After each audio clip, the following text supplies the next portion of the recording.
Izraeli që tani është në ditën e tij më të fundit, në kuptimin që ka vetëm dy zgjedhje, ose të pranoj paqen me kushtet e Iranit, që do të thotë nuk duhet sulmoj me në Liban, nuk duhet sulmoj me në Palestinë, natyrisht nuk duhet sulmoj me në Iran, e më the tash, dhe nga ana tjetër Irani do vazhdoj të kontrollojë ngushticën e Hormuzit, që do të thotë do të vazhdoj të kontrollojë paran, gjithë mallrat që vinë aty, dhe që janë një domosdoshmëri për botën e sotme. E kupton? Domethënë, ashtu siç unë e kisha parashikuar, dhe ashtu siç shumë të tjerë e kishin parashikuar, që me të vërtetë duan Amerikën. Nuk duan vetëm veten, duan Amerikën. Po jo këtë që po ndodh në Amerikë, jo këtë politikë që po ndodh në Amerikë. Po pra, ata duan Amerikën, nuk duan Trumpin. Ne jemi ata njerëz që e dim çdo thot tradhti. E kupton? Amerika është në dorë të tradhtisë. Amerika është në dorë të dikujt tjetër. Përderisa nuk është në dorë të amerikanëve, përderisa aty kanë futur undët izraelitët kudo, Amerika është në dorë të tradhtisë.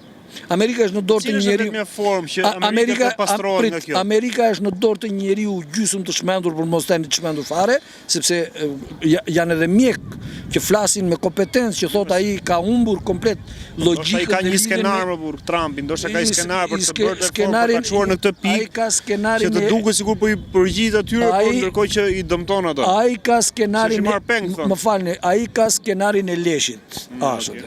Dhe për mos thënë edhe faktin që ai është në degradim shëndetësor të plot, qoftë mendor, qoftë fizik, nga ana tjetër ai vazhdon të mbahet në kamp me ilaçe që psikotrop, që mjekët thonë që është edhe arsyeja pse ai e lëviz në mënyrë të kontraktuar nofullën. E kupton? Sepse ai është duke përdorur ilaçet, ndoshta edhe në mënyrë të tejkaluar si dozë, për të mbajtur veten ngjallë, për të mbajtur aktiv në politikë. Fakti është që gjitha çfarë shikoni bisedime, iranianët janë më së të ndërgjegjshëm që amerikanët dhe izraelitët janë mashtrues. Nuk i përmbahen fjalës në këtë takim për marrëveshje. Shiko, hajde Amerika, për të shikuar për të pikat që po thua ti. Dgjoj, iranianët janë njerëz jashtëzakonisht të zgjuar, le ta themi këtë. Dhe ata e din që përveç përplasjes ushtarake, ka dhe përplasje diplomatike. E kupton? Domethënë, nesër pas nesër, iranianët mendoj unë, pastaj ata kanë mendjen e tyre. Nuk duan që nga komuniteti ndërkombëtar, në OKB apo kudo që të jenë mbledhje të nivelit ndërkombëtar, të ngrihet dikush të thotë që juve nuk doni paqe, ju doni patjetër luftë. Jo. Ata shkojnë atje dhe shikojnë, janë terma të pranueshme për ta? Ka logjik brenda? Ka, nëse ka, po, nëse s'ka, ikim. Dhe është fakt, dëgjoj këtu, dhe është fakt, para se të fillonte sulmi i datës 28 shkurt, ashtu si edhe ai i vjeçmi në qershor, është fakt që amerikanët dhe izraelitët fillojnë sulmin në momentin që atje bëhen bisedime. Kjo është tradhti e pastër. Domethënë është prishje e qëllimshme e bisedimeve, sabotimi i qëllimshëm. Dhe iranianët e din shumë mirë këtë. Prandaj çfarë bëjnë? Ata shkojnë atje, dërgojnë njerëzit e tyre atje, po ndërkohë ata e din që nga pala tjetër nuk ka sinqeritet. Po mirë, ç'ne që në këtë delegacion amerikan shkon J.D. Vance, ky Jared Kushner, edhe se kishte një tjetër prapo. Po Jared Kushner dihet që nuk është gjë tjetër veçse aseti i Izraelit. Izraeli, po. Edhe një tjetër po ashtu. Edhe Witkoff po ashtu. Witkoff po, si shiko këtu. Amerika është e sunduar nga Izraeli. Dhe nëse mban menti para 2 javësh kur ishte, unë të thash me shaka, po unë kam një dozë të madhe sinqeritetin atë që thash. Irani do shpëtoj Amerikën. Irani po ndërgjegjëson Amerikën që Izraeli është futur në institucionet e tij dhe po e shkatërron vetë Amerikën. Izraeli nuk e kupton këtë gjë, domethënë që Izraeli po ndërgjegjësohet Amerika dhe po kuptohet bota se çfarë. Izraeli në të vërtetë? Po Izraeli nuk e ka pritur një gjë të tillë. Unë të thash edhe këtë tjetrën ty radhën e parë, para gati një muaj, që atje sundojnë budallënjt. Ku në Izrael? Në Izrael. Dale këtu. Dhe do ta them me plot gojë, dhe kam thënë shumë kohë më parë unë që komuniteti i inteligjencës është bërë komuniteti i idiotëve.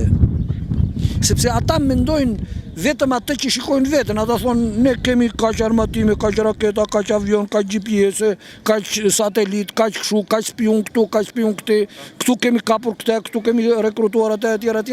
Po ata nuk janë të zotrit të shikojnë ç'a po bën ana tjetër. Që iranianët nuk janë vetëm.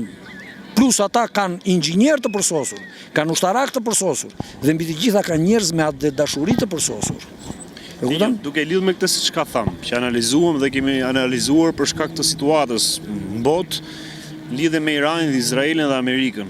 Qëndrimi jon ka anuar jo se ne kemi një interes për të mbrojtur Iranin, por është në interes, le të themi, të gjithë botës, siç ka po ndodhur kjo luftë atje që po përshkazon, le të themi, vështirësitë ekonomike dhe e tjerë, edhe politike, diplomatike në gjithë botën.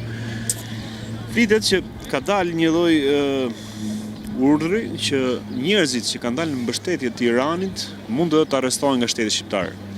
Po shteti shqiptar është, më fal për shprehjen, ai që është. Se shteti shqiptar nuk e ka problemin me Iranin, e ka problemin me veten. Qa thamë ne deri tani? Këtu nuk është puna se ne po shprehemi, ne nuk po shprehemi në mbështetje të Iranit. Mos i ngatrojmë gjërat. Po prandaj e theksova edhe se ne kemi simpati për Iranin. Jo, mos i ngatroni gjërat. Një mbështetje ime është për çdo popull që lufton për lirinë e vet. Një. Domethënë, po thënë ndryshe, un jam kundër çdo agresioni. Çdo agresori. Tjetër, e dyta.